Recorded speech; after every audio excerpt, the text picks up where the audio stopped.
తాతిరాజు కథల్లో తాతిరాజు జగం కథల్లో మరొక మంచి కథ విన్నామా? Unknown phone.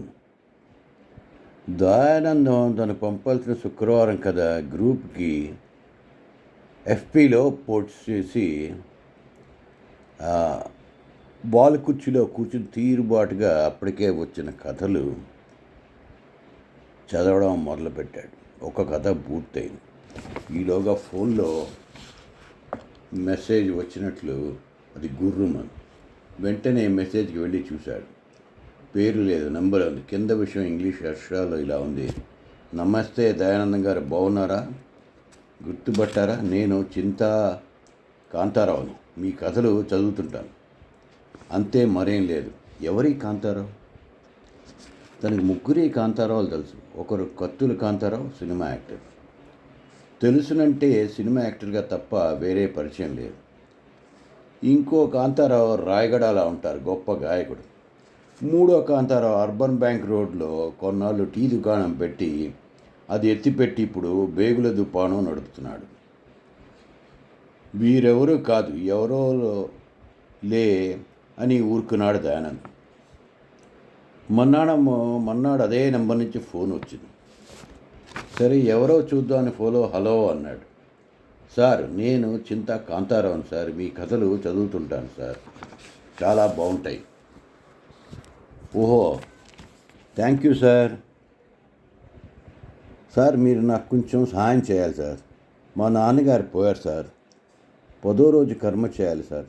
కొంచెం డబ్బుకి ఇబ్బందిగా ఉంది సార్, మీరు సహాయం చేయాలి సార్. నేను మీకు నా బ్యాంక్ నెంబరు, ఇతర వివరాలు మెసేజ్ చేస్తాను సార్. నిజంగా ఆయన ఇబ్బందులో ఉన్నాడేమో. సరే చూస్తానులే అన్నాడు దయానంద్. ఇలా ఫోన్ ఉంచాడో లేదో నిమిషంలో అట్నుంచి బ్యాంక్ అకౌంట్ వివరాలు వచ్చేసాయి. దయానందం కాసేపు తటపటాయించాడు. రాజుగారికి ఫోన్ చేసి చెప్పాడు, ఇలాంటి మామూలు అండి, మన ఫోన్ నెంబరు ఎక్కడ పడితే అక్కడ ఇచ్చేస్తున్నాం కదా, ఇలాంటి వాళ్ళు వాటిని ఉపయోగించుకుంటారు, నమ్మకండి అని జ్ఞానబోధ చేశారు. దయానందం ఆ రోజు ఊరుకున్నాడు. మొన్నాడు మళ్ళీ మెసేజ్: సార్, మీరేమీ పంపలేదు, దయచేసి పంపండి అని. మరో పావుగంట తర్వాత ఫోన్ మోగింది, అదే నంబర్ నుంచి. ఇక ఉండపట్లేక దయానందం ఇలా అన్నాడు: హలో, మీరెవరో నాకు తెలియదు, ముఖ పరిచయం లేదు. మీరు నా కథలో ఎక్కడ చదివారు? ఎఫ్బీలో సార్.